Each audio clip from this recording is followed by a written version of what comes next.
हाँ भाई, नमस्कार सभी को। स्वागत है आप सभी का पीजी फाउंडेशन क्लासेज के ऑनलाइन प्लेटफॉर्म पर। ठीक है, सब स्वस्थ हो, बढ़िया होना। ठीक है भाई, आज अपन नया चैप्टर स्टार्ट करने जा रहे हैं मैकेनिक्स एंड ऑसिलेशन के अंदर। ठीक है, दो चैप्टर अपन पढ़ चुके हैं और आज अपन थर्ड चैप्टर स्टार्ट करने वाले हैं। और थर्ड चैप्टर में अपना चैप्टर है संरक्षी बल वाला। ठीक है, नाम चैप्टर का क्या है? संरक्षी बल, कंजर्वेटिव फोर्सेज है। तो दो चैप्टर अपन ने पढ़े। पहला चैप्टर अपन ने पढ़ा था इनर्शियल नॉन इनर्शियल फ्रेम, कोरलिस और वो गैलीलियन ट्रांसफॉर्मेशन का। सेकंड चैप्टर अपन ने पढ़ा था कि रिलेटिव रोटेशनल मोशन और कोरलियस फोर्स। ठीक है, तो अच्छे से पढ़ा, वहाँ से क्वेश्चन बनने के ज़्यादा चांसेज है, बड़े क्वेश्चन बनने के। ठीक है, तो थ्योरी भी क्लियर की, न्यूमेरिकल भी पढ़े। और बाकी अब अपना थर्ड चैप्टर स्टार्ट कर रहे हैं कि कंजर्वेटिव फोर्सेज वगैरह। तो सबसे पहले अपन अपना जो भी सिलेबस है, वर्क क्या होता है, कैसे कैसे वर्क कार्य है, कब कब काम होता है, कार्य मतलब कहने का मतलब। ठीक है, तो धनात्मक कार्य कब होता है, ऋणात्मक कब कार्य कब होता है, शून्य कार्य क्या होता है। ठीक है ना, उन सब चीज़ों के बारे में डिस्कस करूंगा। और उसके बाद फिर अपन डिस्कस करेंगे स्प्रिंग फोर्स के द्वारा, जो स्प्रिंग है उसके द्वारा उसकी वर्कडन उसको खींचने में कितना कार्य करना पड़ेगा, वो सब चीज़ों के बारे में डिस्कस करूंगा। शक्ति क्या होती है उसके बारे में डिस्कस करूंगा। ठीक है ना, और शक्ति के बाद अपन कार्य ऊर्जा प्रमेय के बारे में देखेंगे, कार्य ऊर्जा प्रमेय क्या होती है। ठीक है ना, इन सब चीज़ों के बारे में डिस्कस करते हुए अपन धीरे धीरे चैप्टर के अंदर इन्वॉल्व होते चले जाएंगे। तो अभी के लिए मैं आपसे इतना ही कहता हूं कि अभी अपना जो थर्ड चैप्टर है आज, और थर्ड चैप्टर का नाम है आपके का संरक्षी बल भाई। ठीक है, मैकेनिक्स एंड ऑसिलेशन वाला फर्स्ट सेमेस्टर वाले बच्चों के लिए थर्ड चैप्टर अपना है संरक्षी बल का भाई। थर्ड चैप्टर अपना किसका है? संरक्षी बल। कंजर्वेटिव फोर्सेज का है, कंजर्वेटिव फोर्सेज संरक्षी बल का है। ठीक है, तो इसमें अपना जो फर्स्ट टॉपिक है अकॉर्डिंग टू सिलेबस, ठीक है, वो है अपना वर्क, कार्य क्या होता है, जिसको तुम 11th क्लास में पढ़ के आए हो अच्छे से। ठीक है, तो भाई कार्य क्या होता है सबसे पहले तो उसके बारे में डिस्कस करेंगे। जिसको आप वर्क या वर्क डन बोलो, एक ही बात है। जिसको आप वर्क बोलो, वर्क डन बोलो, किया गया कार्य। ठीक है, तो वर्क की बात कर लेते हैं अपन, वर्क क्या होता है। ठीक है, कार्य कब होगा, कब नहीं होगा, कैसे कैसे होगा, कब धनात्मक होगा, कब ऋणात्मक होगा, कब शून्य होगा, उन सब चीज़ों की डिस्कस करेंगे। तो एक बार इधर देखेंगे सभी। जैसे देखो, अपने पास मान लो कोई ब्लॉक है, अपने पास मान लो ये कोई ब्लॉक है, m मास का है, ये अपना ग्राउंड यहाँ पे रखा हुआ था। ठीक है, आपने क्या किया, यहाँ आप खड़े थे ऐसे और इसको ऐसे पकड़ के यहाँ से खींच रहे थे अपनी तरफ। आपने खींचा तो इसने क्या किया, ये कुछ खिसक के इधर आ गया, एक्स डिस्प्लेस होके आपकी तरफ, आपने इधर फोर्स लगाया। तो आप क्या लिखते हो, work done W equal to कितना, F इंटू एस, मतलब F S cos theta. F S cos theta, cos कितना 0 डिग्री, तो कोस 0 कितना, फोर्स भी इधर है, डिस्प्लेसमेंट भी इधर है, तो ये कितना बन जाएगा एफ एस। ठीक है, तो आपने परिभाषा ये पढ़ी होगी क्लास के अंदर, छोटे 11th क्लास में, बल तथा बल की दिशा में विस्थापन। ठीक है, या फिर बोलते हो बल तथा विस्थापन का अदिश गुणनफल क्या कहलाता है भाई, वर्क कहलाता है, कार्य कहलाता है। ठीक है, अब लगन ऐसे ये तो अपनी उसी डायरेक्शन में है। ठीक है, मान लो ये ब्लॉक होता और आपने m मास का कोई ब्लॉक है, ये हॉरिजॉन्टल सरफेस पे रखा हुआ है, आपने अब की बार हॉरिजॉन्टल नहीं, किसी एक एंगल थीटा पे फोर्स लगा दिया, किसी एक एंगल थीटा पे फोर्स लगा दिया। ठीक है, तो अब ये फोर्स क्या करेगा, ये डिस्प्लेस होगा, इधर भी डिस्प्लेस होगा, इधर भी डिस्प्लेस होगा। ठीक है, मतलब इन दोनों फोर्सेज के तल में डिस्प्लेस होगा, इस डायरेक्शन में चलेगा कोई ऐसे करके। ठीक है, तो अपन ये देखना चाहें कि इसके द्वारा मान लो अगर ये इस दिशा में विस्थापित हुआ, एक्स हुआ, जो भी देख लेंगे, इधर इसका कंपोनेंट कितना आ जाएगा, एफ कोस थीटा आ जाएगा, इधर इसका कंपोनेंट कितना आ जाएगा बताओ, एफ साइन थीटा आ जाएगा। अगर डिस्प्लेसमेंट अपन माने कि ये एक्स डायरेक्शन में डिस्प्लेस हो रहा है, इधर डिस्प्लेस नहीं हुआ। ठीक है, ये फोर्स ज्यादा हुआ, ये फोर्स कम हुआ, इधर हुआ, तो इधर इसकी तरफ ज्यादा, तो इधर डिस्प्लेस हुआ, तो अपन क्या लिखते हैं, फोर्स इनटू डिस्प्लेसमेंट। तो अपन ने लिखा एफ कोस थीटा और इनटू क्या किया उसका डिस्प्लेसमेंट, अगर एक्स है तो यहाँ से क्या आएगा, एफ डी एस, जो भी आएगा विस्थापन कोस थीटा, और कोस कितना 0। और इधर वाले डायरेक्शन के लिए बात करूंगा तो यहाँ जो दोनों का डॉट के बाद थीटा आएगा कितना हो जाएगा 0, तो ये बन जाएगा एफ एक्स कोस थीटा। ठीक है, तो ये बन जाएगा कितना, एफ डॉट एक्स वेक्टर बन जाएगा। मतलब जबकि ये परपेंडिकुलर कंपोनेंट है, कोस कितना हो जाएगा 90, यहाँ से डॉट के बाद जो कोस आएगा ये डॉट भी, ये भी कोस ऑफ थीटा, तो कोस कितना हो जाएगा 90, मतलब वो 0 हो जाएगा।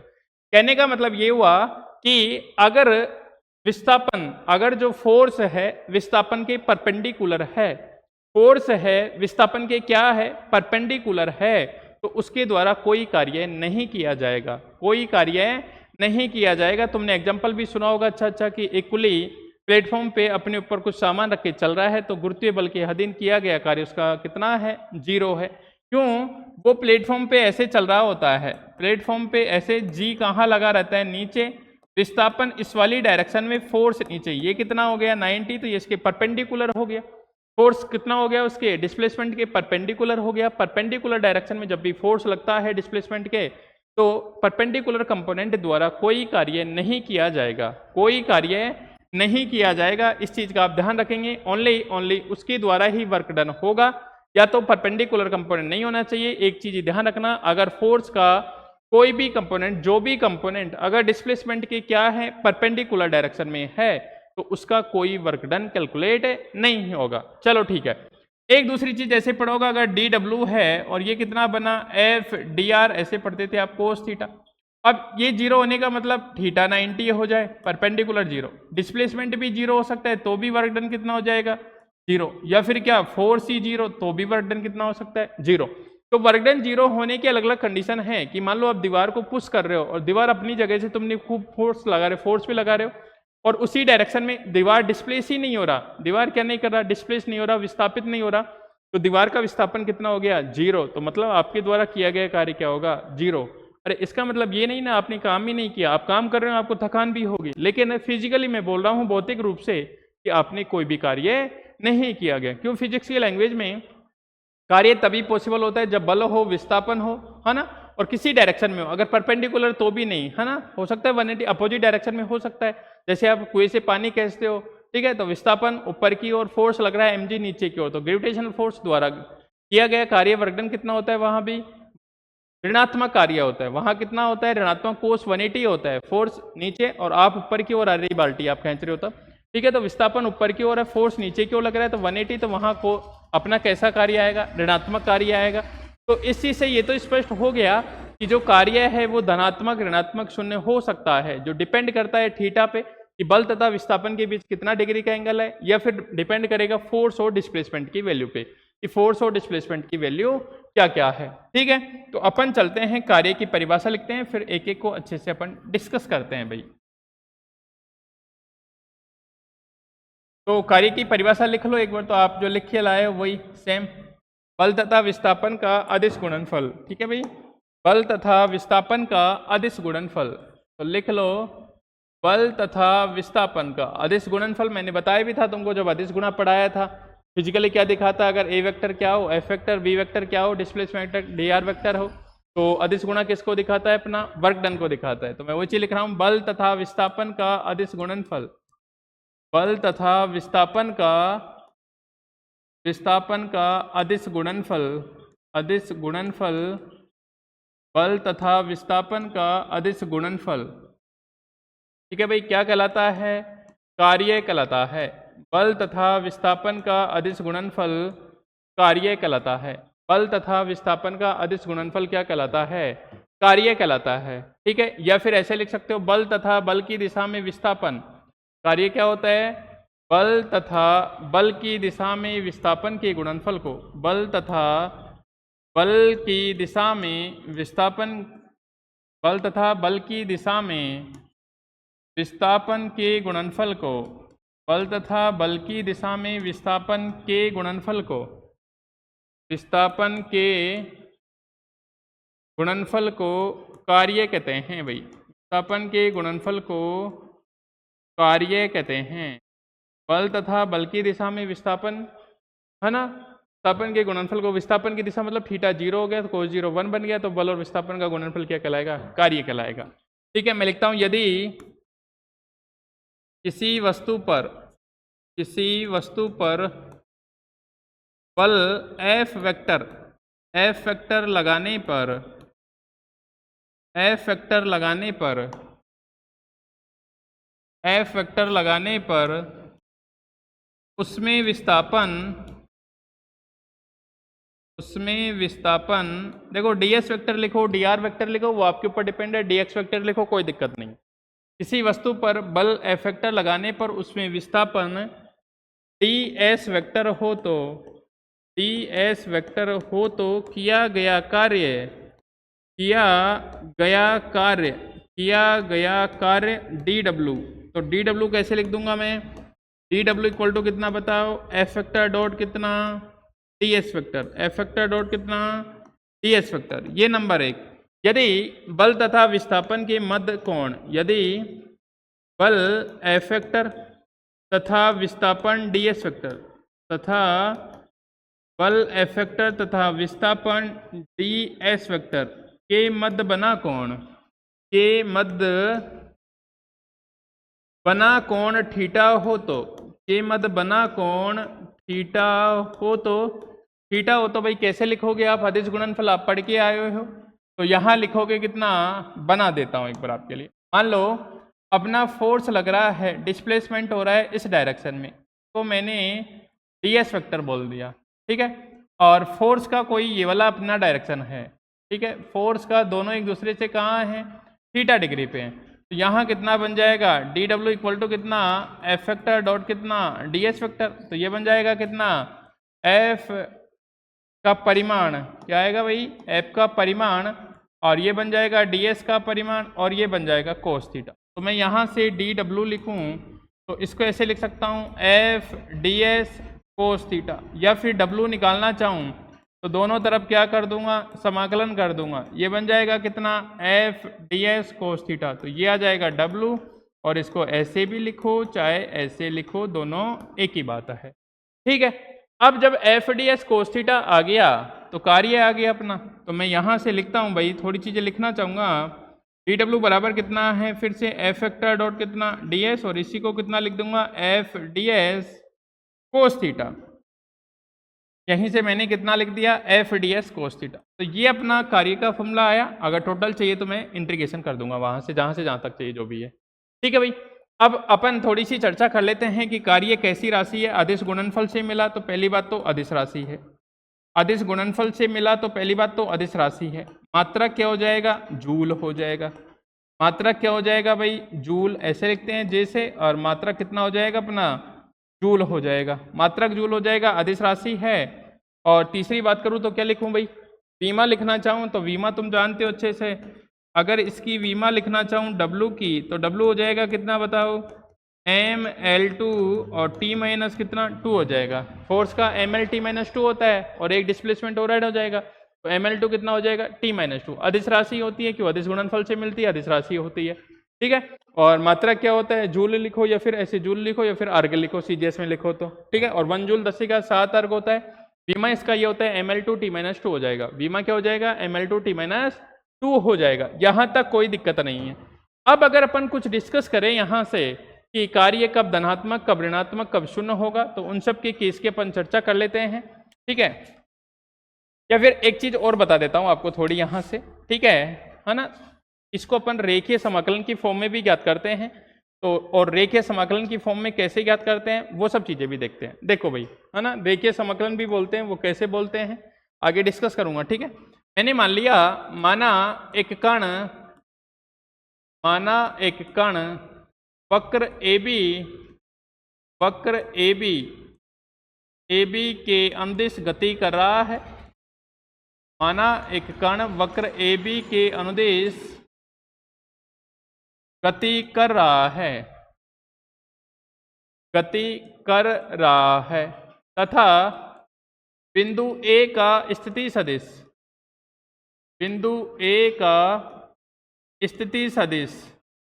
और जो बिंदु A का स्थिति सदिश है R1 वेक्टर मान लेता हूं, तथा बिंदु B का स्थिति सदिश, तथा बिंदु B का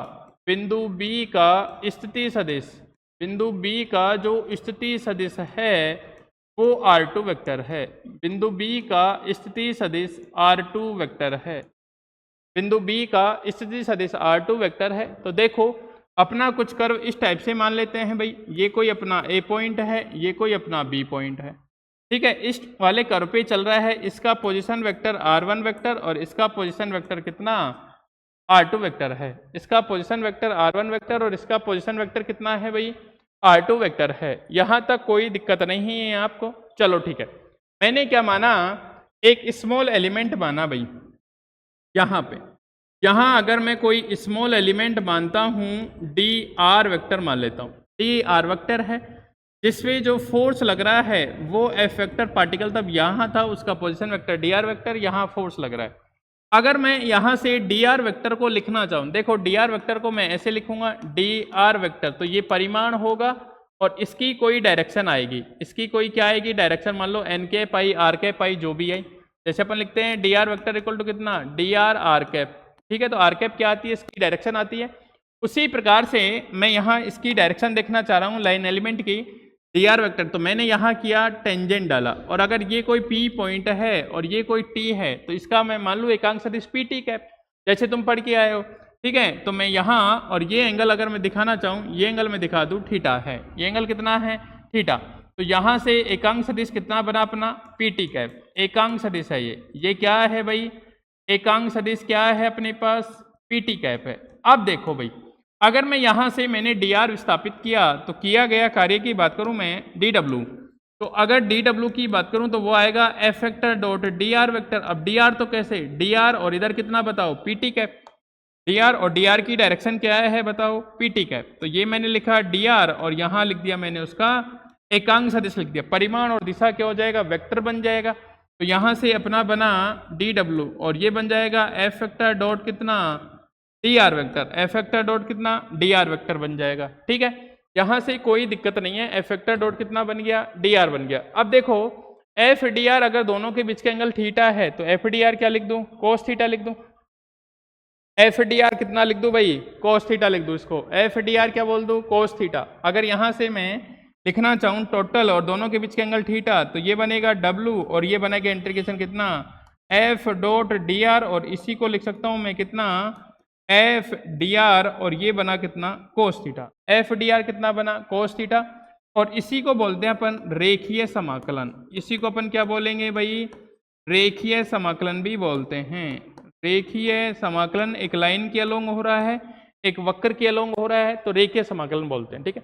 मैं लिखूँ यदि थीटा इक्वल टू कितना हो 0 डिग्री तो कोस 0 कितना बन जाएगा बताओ, कोस 0 1 बन जाएगा, थीटा इक्वल टू 0 कोस 0 1 बन जाएगा। तो ये लाइन इंटीग्रल लिखूं एल आई लाइन इंटीग्रल, या लिखूं डब्लू, ये बन जाएगा कितना बताओ R1 से R2 तक, R1 से R2 तक बनेगा। अगर वेक्टर फॉर्म में दे रखा है तो ये कोई वेक्टर फॉर्म है, इधर बन जाएगा कितना एफ वेक्टर डॉट कितना डी आर वेक्टर बन जाएगा, ठीक है। अगर 0 आता है एफ डी आर बन जाएगा, तो R2 माइनस R1 बन जाएगा, तो डब्लू क्या बनेगा लाइन इंटीग्रल, लाइन इंटीग्रल यहाँ बन जाएगा कितना अपना इंटीग्रल यहाँ R1 से कितना भाई कोई पॉइंट R2 और ये बन जाएगा कितना एफ डी आर, और यहाँ से लाइन इंटीग्रल का मान या फिर वर्क डन का मान आएगा अपना एफ, और ये आ जाएगा कितना R2 माइनस कितना R1 vector, R2 minus R1 को वेक्टर उसकी पोजीशन आएगी, ठीक है, उसका क्या आएगा कोई पोजीशन आएगा जो फोर्स के साथ डॉट होके क्या बन जाएगा स्केलर आ जाएगी, फोर्स के साथ वर्क डन होके क्या आ जाएगा स्केलर आ जाएगा अपना, ठीक है। पोजीशन अपन अगर R1 R2 है कोई दिक्कत नहीं है, एफ डॉट आर करेंगे यहाँ से R2 माइनस R1 तो एफ डॉट रखेंगे तो R2 वेक्टर माइनस क्या हो जाएगा R1 वेक्टर, दोनों के बीच का एंगल कितना 0, तो वही बात आने वाली है, ठीक है। अगर चाहो तो आप इस फॉर्म में भी दिखा सकते हो, कैसे जैसे इस फॉर्म में है तो यहाँ बन जाएगा कितना एफ वेक्टर और ये कितना बन जाएगा डी आर का कितना R2 वेक्टर माइनस कितना R1 वेक्टर, तो एफ डॉट R2 बनेगा और एफ डॉट R1 बनेगा, एंगल सेम ही है डी आर वेक्टर का, अगर थीटा 0 आ तो ये कितना बन जाएगा, ठीक है। तो इस टाइप से लाइन इंटीग्रल की फॉर्म में भी अपन वर्क डन को निकाल सकते हैं, लाइन इंटीग्रल रेखीय समाकलन की फॉर्म में भी अपन इसको कैलकुलेट कर सकते हैं कि वर्क डन होता क्या है भाई, ठीक है। अब अपन बात कर लेते हैं इनकी कंडीशंस की, वर्क डन कैसे कैसे चीजें हैं क्या क्या आएगी। देखो भाई अपने पास आया वर्क डन ऐसे भाई, कुछ अपने पास एक फॉर्मूला आया ये और यहाँ आया अपना एफ वेक्टर डॉट कितना डी आर वेक्टर, इसके अपना ये एक फॉर्मूला आया वर्क डन का, ठीक है। अगर स्मॉल वर्क डन की बात करें स्मॉल डिस्प्लेसमेंट के लिए, ठीक है, तो इसमें मैं चर्चा कर लेता हूं तुमसे भाई सारी की सारी एक साथ ही। यहाँ अगर मैं फर्स्ट चर्चा करता हूं भाई फर्स्ट, ठीक है, यदि मैं बात करूं यदि यहाँ अगर डी आर वेक्टर का मान कितना हो जाए 0, जब डी आर 0 हो जाएगा तो डी डब्ल्यू कितना हो जाएगा ऑटोमेटिक ही 0 हो जाएगा। जब डी आर वेक्टर ही 0 हो गया, विस्थापन ही 0 हो गया, तो किया गया कार्य भी कितना हो जाएगा 0 हो जाएगा। अगर फोर्स वेक्टर भी 0, यदि मैं ये चीज भी लिख दूं यहाँ पे, यदि फोर्स वेक्टर ही 0 आप फोर्स ही नहीं लगा तो क्या काम करोगे, कुछ काम नहीं करोगे, तो डी डब्ल्यू बराबर भी 0। और एक जीरो वाला केस, यदि थीटा इक्वल टू कितना हो 90 डिग्री, मतलब जो एफ वेक्टर है वो परपेंडिकुलर है किसके, डी आर वेक्टर के। तो इस कंडीशन में एफ डी आर कितना बन जाएगा, देखो डी डब्ल्यू बन जाएगा यहाँ से एफ डी आर, और ये कितना कोस 90, और कोस 90 कितना हो जाएगा 0, तो यहाँ से भी डी डब्ल्यू कितना बन जाएगा 0 बन जाएगा, यहाँ से भी डी डब्ल्यू कितना बन जाएगा अपना 0 बन जाएगा। ठीक है, मतलब किया गया कार्य कितना आएगा यहाँ पे 0 आ जाएगा, किया गया कार्य कितना आ जाएगा यहाँ पे 0 आ जाएगा। ये तो फर्स्ट नंबर की बात हुई। ठीक है, सेकंड नंबर की बात करूं, और इसमें आप एग्जाम्पल कौन सा लिख सकते हो, वो कुली वाला एग्जाम्पल लिख सकते हो भाई, कुली वाला उदाहरण। ठीक है, अपनी भाषा में लिख सकते हो ना, मैं ही लिखा हूं, चलो भाई मैं लिखा देता हूं। इसका उदाहरण आएगा, जब कोई कुली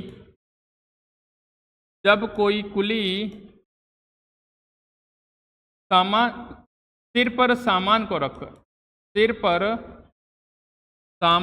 रखकर, है ना, कोई भी सामान हो सकता है, सिर को सामान पर रखकर प्लेटफॉर्म पर चलता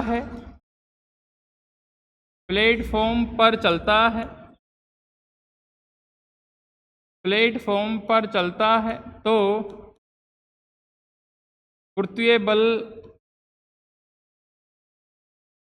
बल के द्वारा, गुरुत्वीय बल के विरुद्ध, गुरुत्वीय बल के अधीन है एकदम, तो गुरुत्वीय बल के अधीन किया गया कार्य शून्य होगा, अधीन किया गया कार्य शून्य होगा भाई, शून्य होगा, क्योंकि फोर्स और डिस्प्लेसमेंट एक दूसरे के क्या होते हैं, परपेंडिकुलर होते हैं। चलो सेकंड वाले की बात कर लेते हैं, यदि थीटा इक्वल टू कितना हो बताओ 0 डिग्री, मतलब फोर्स वेक्टर और तथा डी आर वेक्टर क्या हो भाई, समांतर हो, समांतर मतलब एक ही दिशा में हो, समांतर हो, तो यहाँ से कोस 0 और कोस 0 कितना बन जाएगा 1, और यहाँ से डी डब्ल्यू बनेगा कितना F D R, D W कितना बनेगा भाई एफ डी आर। ये कब है एग्जाम्पल, जब बल और विस्थापन दोनों एक ही दिशा में हो। तो कोई भी एग्जाम्पल आप ले सकते हो कि अपन किसी सामान को पकड़ के खींच रहे हैं, उसी दिशा में फोर्स है, उसी में वो खींच रहा है। ठीक है, तीसरे केस की मैं बात करूं, यहाँ पे थर्ड केस की, केस नंबर थर्ड की मैं बात करूं, थर्ड की बात कर लेता हूं, केस तो क्या लिखूं, है ना, 2 बातें हो गई। तीसरी बात करता हूं मैं, अगर तीसरी बात करूं यहाँ, अगर थीटा, यदि यहाँ बात करूं थीटा इक्वल टू कितना बताओ 180 डिग्री, और कोस 180 डिग्री कितना हो जाएगा भाई -1 हो जाएगा। ठीक है, तो यहाँ कितना डी डब्ल्यू इक्वल टू कितना एफ डी आर, और ये बनेगा कोस कितना 180 डिग्री, ये बन जाएगा माइनस कितना भाई एफ डी आर, तो डी डब्ल्यू कितना बन जाएगा माइनस एफ डी आर। अगर डी डब्ल्यू लिखना चाहो तो इंटीग्रेशन माइनस कितना एफ डी आर। तो कार्य कैसा भाई ऋणात्मक, यहाँ लिख सकते हो आप शून्य कार्य, यहाँ कौन सा कार्य है शून्य कार्य, यहाँ कौन सा धनात्मक तथा अधिकतम लिख सकते हो, धनात्मक तथा अधिकतम किया गया कार्य, धनात्मक तथा कौन सा भाई अधिकतम किया गया कार्य लिख सकते हो। और यहाँ कौन सा ऋणात्मक कार्य, यहाँ कौन सा ऋणात्मक कार्य, कौन सा कार्य भाई ऋणात्मक कार्य। ठीक है ना, ऋणात्मक कार्य है, उदाहरण लिख सकते हो, कुएं से पानी खींचना, कुएं से पानी खींचने पर गुरुत्वीय बल या गुरुत्वाकर्षण बल द्वारा किया गया कार्य भाई, किया गया कार्य कैसा होता है ऋणात्मक होता है। तो ये अपना काम की चर्चा हुई भाई, आपसे काम की चर्चा ही थी, और काम की चर्चा की अपन ने, काम की चर्चा और काम की चर्चा की। ठीक है भाई, कोई दिक्कत है, ऐसा कोई दिक्कत नहीं है, मेरे हिसाब से नहीं है। चलो भाई, यहाँ तक कोई दिक्कत नहीं है, आगे की चर्चा करते हैं आपसे, आगे की चर्चा कर लें आपसे। कोई दिक्कत हो तो बता देना भाई, कोई दुख दर्द हो, है ना, और कुछ हो, तबीयत खराब हो रही हो, है ना, सिर दर्द हो रहा हो, है ना, जुकाम हो रहा हो, ठीक है, कोई दिक्कत नहीं है ना यहाँ तक। तो चलो तो भाई आगे चलते हैं। अब देखो भाई, अपन को अगर डी डब्ल्यू निकालना है तो वही बात करता हूँ मैं, तो अपने पास डी डब्ल्यू कैसे आया बताओ, D W F vector dot D R लिखूँ या डी एस लिखूँ, कन्फ्यूज नहीं होने का भैया ना, वो डिस्प्लेसमेंट ही वेक्टर है, कहीं ऐसा सोचो कभी डी एस डी आर लिख देते हो ना, वो डिस्प्लेसमेंट वेक्टर ही है। ठीक है, उस चीज़ से कंफ्यूज नहीं होने का। चलो भाई यहाँ तक कंफ्यूज नहीं होंगे आप। मैंने मान लिया माना बल सदिश अपने पास, हाँ उसी का चौथा पार्ट लिख लो, ऐसे मान लो यदि बल माना बल सदिश, और बल सदिश कैसे भाई, बल सदिश ऐसे मानना है आपको, F x I cap plus कितना भाई एफ वाई जे कैप प्लस कितना भाई एफ जेड कितना के कैप, और यहाँ कितना भाई डी आर वेक्टर कितना है D X I cap plus कितना डी वाई जे कैप और प्लस कितना डी जेड कितना के कैप है। तो यहाँ से कितना बनेगा बताओ, D W F vector dot कितना D R vector, F vector की जगह एफ वेक्टर लिख दो भाई, एफ एक्स कितना आई कैप प्लस कितना एफ आई कितना जे कैप और एफ जेड कितना के कैप। कोई दिक्कत है यहाँ से? कोई दिक्कत नहीं है। डॉट कर दो इसका साथ डी आर के साथ, तो ये डॉट प्रोडक्ट कर दिया मैंने, D R sorry D X I cap plus कितना डी वाई कितना भाई जे कैप प्लस कितना डी जेड कितना के कैप। आई का आई के साथ डॉट 1 बाकी का 0, जे के साथ 1 बाकी का 0, के साथ 1 बाकी का 0, ये तो सब तुम समझते हो। तो डी डब्ल्यू इक्वल टू बन जाएगा अपना कितना F X D X plus कितना F Y D Y plus कितना एफ जेड डी जेड। तो ये भी एक अपना वर्क डन आएगा जब अपन क्वेश्चंस करेंगे, इसका मैं यूज करूंगा डायरेक्ट। ठीक है भाई, यहाँ तक कोई दिक्कत हो तो बोलेंगे, बाकी आगे चलते हैं अपन। यहाँ तक कोई दिक्कत है तो बोलेंगे, बाकी अपन आगे चलते हैं। चलो भाई आगे चलते हैं। आगे तुम हेडिंग लिखोगे भाई, आगे तुम हेडिंग लिखोगे, उतार रहे हो क्या? उतारो जल्दी। आगे तुम हेडिंग लिखोगे, आगे तुम हेडिंग लिखो तो लिखोगे। उतार लिया इतना फास्ट? चलो भाई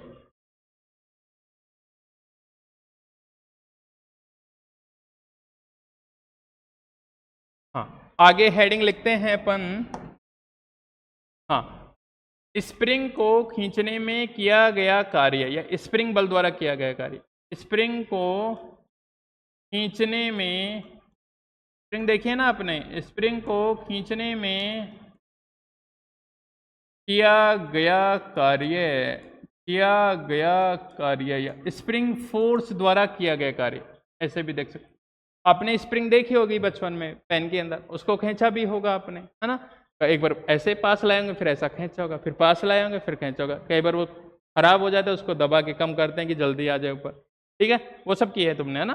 तो अभी अपन को स्प्रिंग फोर्स की बात करनी है भाई, उसके द्वारा कार्य का अध्ययन करना है कि कितना काम किया जाता है उसके द्वारा। ठीक है, तो देखो भाई अब मैं चर्चा करता हूँ तुमसे। चर्चा क्या करूँ, तो पहले तो मैं तुमको स्प्रिंग दिखाऊँ। एक स्प्रिंग देखो, ऐसे देखी होगी तुमने कि अपने पास ये कोई स्प्रिंग है, मैंने यहाँ से इसको अटैच कर रखा है रिजिड वॉल से। ठीक है, ये मेरे पास स्प्रिंग है भाई, ऐसी ये स्प्रिंग है। देखो कितनी अच्छी स्प्रिंग बनाई है मैंने तुम्हारी।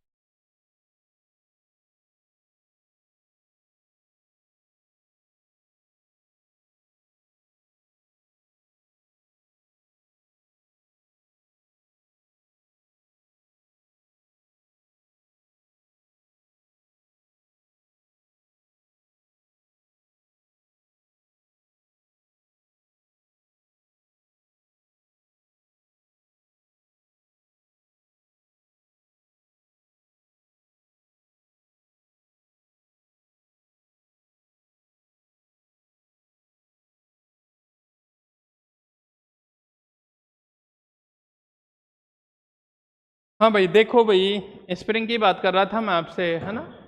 ये स्प्रिंग है, इससे कोई मास का पार्टिकल अटैच है। मैंने मान लिया कि जो अपना स्प्रिंग कांस्टेंट है, स्प्रिंग बल नियतांक बोलते हो या स्प्रिंग नियतांक बोलते हो, उसका के है। स्टार्टिंग में ये जो अपना है मास, यहाँ ये इसकी साम्य अवस्था है भाई। स्प्रिंग की क्या है ये? साम्य अवस्था। ना तो इसमें संपीड़न है ना इसमें विरलन है, विरलन बोलते हो ना खींचा हुआ, ठीक है ना? ना तो इलोगेशन है ना इसमें क्या है कंप्रेशन है, ठीक है ना? ना तो संपीड़न है ना विरलन है, ऐसे बोलो ना। तो बिल्कुल जितनी लेंथ होनी चाहिए उतनी लेंथ पे है। मैंने क्या किया भाई, मैंने इस पे एक एक्शनल फोर्स लगाया, एक्शनल फोर्स यहाँ लगाया, ऐसे मान लो मैंने इस पे जब एफ एक्शनल लगाया, बाह्य बल लगाया, तो ये यहाँ से शिफ्ट होके कहीं दूसरी जगह आ गया, इधर इतनी लेंथ बढ़ गई मान लो स्प्रिंग, यहाँ अपना m मास का पार्टिकल आ गया, ये इतना शिफ्ट कर गया यहाँ से, इतना भाई इतना शिफ्ट कर गया। और अगर ये शिफ्ट किया तो इसको मैं ऐसे मान लूँ कि ये शिफ्ट किया मैंने इतना, और ये कोई डिस्टेंस x मान लेता हूँ तुम्हारे लिए कि इतना डिस्प्लेसमेंट आ गया, इसमें विस्थापन आ गया, ठीक है, कोई दिक्कत नहीं है। अब जब मैंने इधर डिस्प्लेस किया तो इधर खींच तो गया ये, लेकिन तुमने एक पढ़ रखा होगा प्रत्यानयन बल। प्रत्यानयन बल क्या होता है कि प्रत्यानयन बल क्या होता है, प्रत्यानयन बल उसके विस्थापन के समानुपाती होता है कि जितने तुमने खींचा उतना ही फोर्स लगेगा, लेकिन उसकी डायरेक्शन क्या होती है, अपोजिट होती है। ठीक है, तुम फोर्स इधर लगा रहे हो, स्प्रिंग फोर्स इधर लगेगा, ठीक है, विस्थापन किधर हो रहा है, इधर, स्प्रिंग फोर्स इधर लगेगा, इधर स्प्रिंग फोर्स लगेगा अपना एफ वेक्टर बोल सकता हूँ या एफ स्प्रिंग बोल सकता हूँ, कोई दिक्कत नहीं है। विस्थापन इधर हो रहा है, मैंने इसको किधर ले गया, इधर ले गया, विस्थापन इधर किया और फोर्स किधर लगा, इधर, विस्थापन कितना हुआ, एक्स हुआ। ठीक है भाई, तो मैं लिखता हूं यहाँ पे प्रत्यानयन बल से, तो मैं लिख दूं माना एक स्मॉल एम, एक स्मॉल एम द्रव्यमान का कण, द्रव्यमान का कण के बल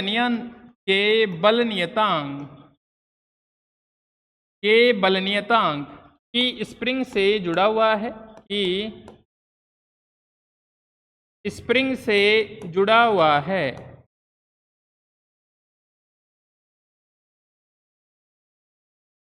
प्रारंभ में स्प्रिंग अपनी साम्य अवस्था में है, प्रारंभ में स्प्रिंग अपनी साम्य अवस्था में है, साम्य अवस्था मतलब ना तो संपीड़न है ना विरलन है, प्रारंभ में स्प्रिंग अपनी साम्य अवस्था में है। यदि किसी बाह्य बल के द्वारा, यदि किसी बाह्य बल के द्वारा, बाह्य बल के द्वारा, बल के द्वारा स्प्रिंग में बाह्य बल के द्वारा स्प्रिंग में विस्थापन, स्प्रिंग में उसकी माध्य स्थिति से विस्थापन, स्प्रिंग में उसकी साम्य अवस्था से विस्थापन, स्प्रिंग को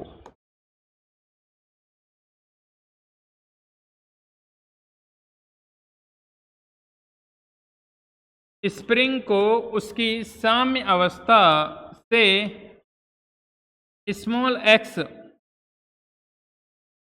तक विस्थापित किया जाता है, तक विस्थापित किया जाता है, विस्थापित किया जाता है। तो प्रत्यानयन बल द्वारा, प्रत्यानयन बल द्वारा, प्रत्यानयन बल के कारण स्प्रिंग पुनः अपनी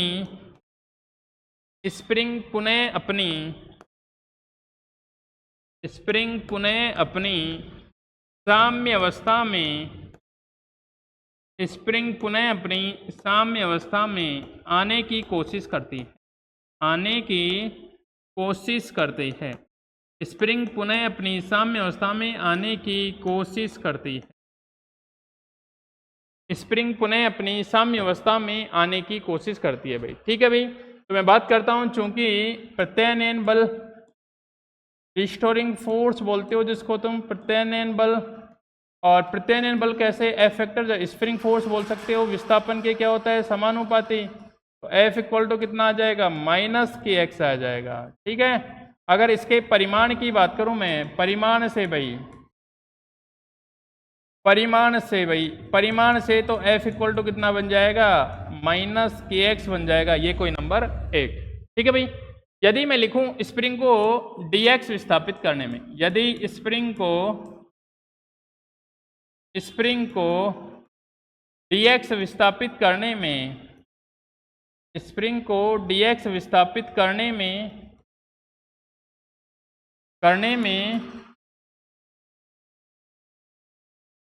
में किया गया कार्य, स्प्रिंग को dw विस्थापित करने में,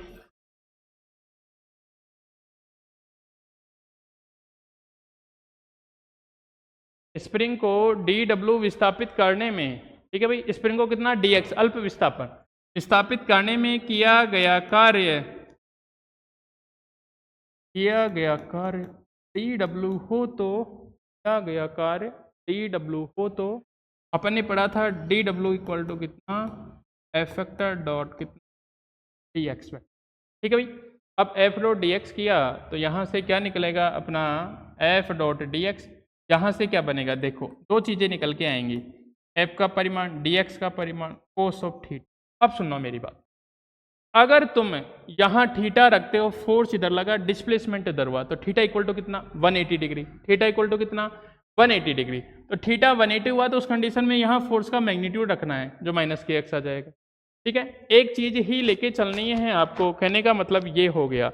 अगर आप यहाँ माइनस के एक्स रखते हो तो मैग्नीट्यूड लेने पे प्लस आ जाएगा ये भाई, इधर भी मैग्नीट्यूड इधर में, तो ये कितना आएगा भाई प्लस आएगा। ठीक है ना, मैग्नीट्यूड लेने पे, परिमाण लेने पे माइनस का प्लस बन जाएगा।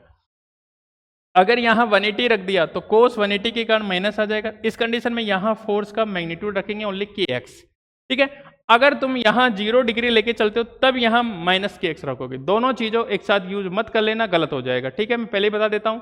तो मैंने यहाँ यूज कर लिया, चूंकि अगर थीटा इक्वल टू कितना है बताओ 180 डिग्री, तो यहाँ से कोस 180 कितना हो जाएगा -1 हो जाएगा। चलो भाई, डी डब्ल्यू इक्वल टू कितना बन जाएगा माइनस, ये बन जाएगा एफ कितना dx बन जाएगा। अपन को डी डब्ल्यू एफ का मान रख दूं यहाँ पे, यहाँ बनेगा कितना kx कितना dx बनेगा। दोनों तरफ मैंने कर दिया समाकलन भाई, दोनों तरफ मैंने कर दिया समाकलन। यहाँ मिलेगा मुझे w, और कहाँ से कहाँ तक, साम्य अवस्था से किसी x दूरी तक, तो माइनस का k, और ये बन गया कितना x²/2 समाकलन कर दिया, और लिमिट कितनी 0 से x, तो यहाँ बन जाएगा w इक्वल टू कितना -1/2, और ये बनेगा kx² -1/2, और ये बनेगा कितना kx²। ठीक है भाई, तो आई बात समझ में। ये है अपना क्या है, वर्क डन है। ये अपना क्या है भाई, वर्क डन है, किया गया कार्य है, स्प्रिंग को खींचने में किया गया कार्य है। अगर आपसे मान लो साम्य अवस्था पे नहीं होती, किसी डिस्टेंस पे, किसी पहले से मान लो किसी ने उसको खींचा हुआ होता, साम्य अवस्था मतलब तो उसमें कोई खिंचाव नहीं था, कोई विरलन नहीं था। अगर मान लो पहले से किसी ने खींच के छोड़ा था और वो अपनी साम्य अवस्था में नहीं गई पाई, किसी कारणवश से ज़्यादा खींच दिया उसको, और तुमने उसको और खींचा बाद में। ठीक है, तो पहले कितना था उसको x1 मान लिया, अब कहाँ तक विस्थापित हुई x2 तक, तो अब की बार लिमिट x1 से x2 लगा देंगे। ठीक है भाई, तो देखो मैं लिखता हूँ, यदि स्प्रिंग को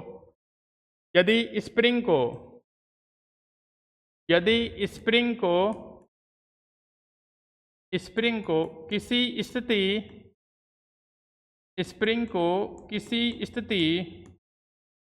x1 से x2 तक विस्थापित करने में,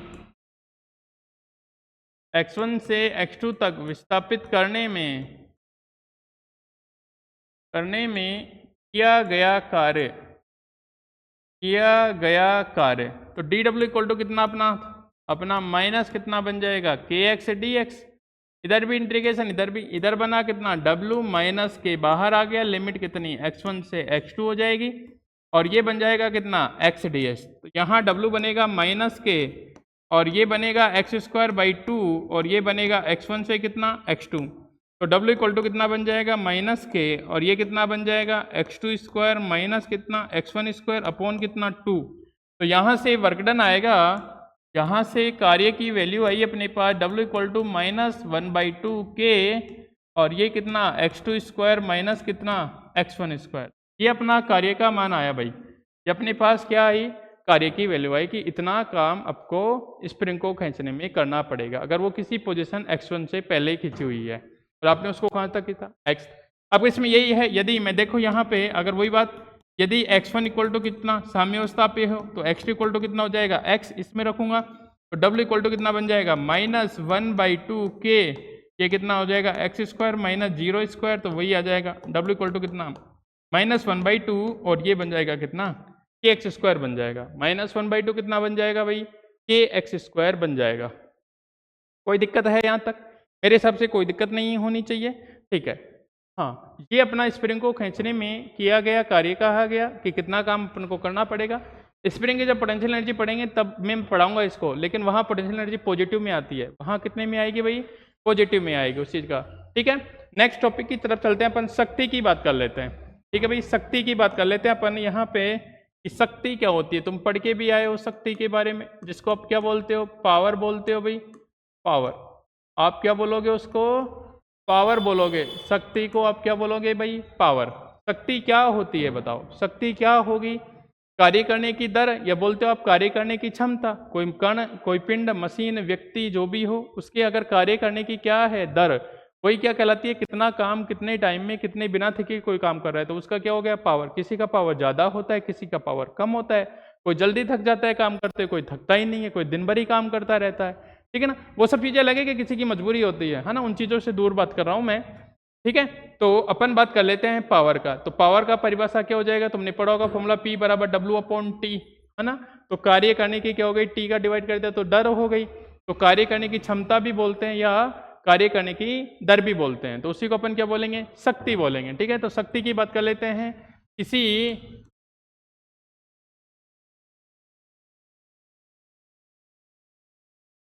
लिखेंगे परिभाषा भाई, किसी व्यक्ति, वस्तु, पिंड, कण, कुछ भी लिख सकते हो, किसी व्यक्ति या वस्तु द्वारा, व्यक्ति या वस्तु द्वारा कार्य करने की क्षमता या दर, है ना, कार्य करने की क्षमता या दर क्या कहलाती है भाई, या दर शक्ति कहलाती है भाई, शक्ति कहलाती है। कार्य करने की क्षमता या दर क्या कहलाती है भाई, शक्ति कहलाती है। ठीक है भाई, शक्ति कहलाती है। शक्ति को किससे लिखते हैं, P से लिखते हैं। शक्ति कैसी क्वांटिटी, अदिश क्वांटिटी। ठीक है, वो सब बातें कर लूंगा मैं। इसे स्मॉल p वेक्टर या कैपिटल P से लिख देता हूँ, इसे P से प्रदर्शित करते हैं भाई। पावर को किससे लिखेंगे, P से, इसे P से प्रदर्शित करते हैं। ठीक है भाई, मैं लिखता हूँ, यदि किसी व्यक्ति या वस्तु द्वारा, किसी व्यक्ति या वस्तु द्वारा, किसी व्यक्ति या वस्तु द्वारा, ठीक है, किसी व्यक्ति या वस्तु द्वारा dt समय में किया गया कार्य, dt समय में किया गया कार्य भाई, dt समय में किया गया कार्य कितना हो, dw हो तो भाई, dw हो तो शक्ति कैसे लिखोगे आप, शक्ति ऐसे लिखोगे P इक्वल टू कितना, dw अपॉन कितना भाई, dt। ये आप पावर लिखोगे भाई, ये आप क्या लिखोगे, पावर। पावर कैसी क्वांटिटी भाई, अदिश। पहली बात, पावर कैसी क्वांटिटी, अदिश। मात्रक इसका क्या लिखोगे बताओ, मात्रक लिखोगे वॉट, और वॉट को आप क्या बोलते हो, जूल पर सेकंड भी बोलते हो। ठीक है, और एक मात्रक और लिखते हो 1 HP, HP horse power, 1 HP बोले तो 1 हॉर्स पावर। ठीक है, 1 HP, और 1 HP इक्वल टू कितना, 746 वॉट। ठीक है भाई, 1 HP इक्वल टू कितना, 746 वॉट होता है, 746 वॉट। और इसकी अगर वीमा लिखना चाहो आप, वीमा, तो वीमा बन जाएगा P, और ये बन जाएगा कितना बताओ, W में T का डिवाइड कर दो, ml2T माइनस कितना, 3 बन जाएगा। ml2T माइनस कितना बन जाएगा, 3। ये पावर की बात हुई। ठीक है, अब ये इंस्टेंटेनियस पावर है, तात्क्षणिक है, किसी इंस्टेंट पे पावर है, इसलिए dw अपॉन dt। एवरेज होता तो कितना, डेल w अपॉन कितना लिखता, डेल t लिखता। एवरेज होता तो कितना लिखता भाई, डेल w अपॉन कितना, डेल t लिखता। ये पावर है भाई। अब चलो भाई, पावर की बातें हो गई, एक औसत पावर और लिख देता हूँ। औसत पावर क्या होता है, औसत पावर का ओनली फॉर्मूला ही लिख रहा हूँ मैं, औसत शक्ति, है ना, किसी इंटरवल के लिए होती है भाई। वो सब चीज़ें 11th क्लास में पढ़ी हो गई। इसको लिखता हूँ P एवरेज, और P एवरेज कितना, डेल्टा W अपॉन कितना, डेल्टा T।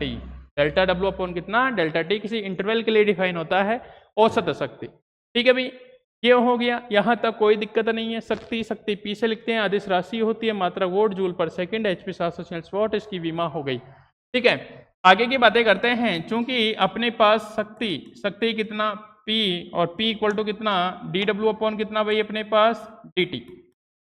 चलो, क्योंकि dW अपन ने पढ़ा था F डॉट ds, या dr लिख दो, कोई दिक्कत नहीं है। ठीक है, तो P बराबर कितना बन जाएगा अपने पास, F वेक्टर डॉट कितना, ds वेक्टर अपॉन कितना भाई, dt।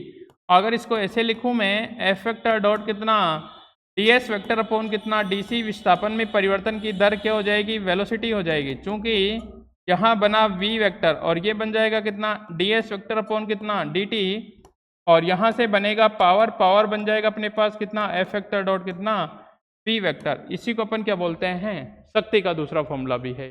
शक्ति का कैसा, वेलोसिटी और फोर्स की अदिश गुणनफल के रूप में भी, ठीक है।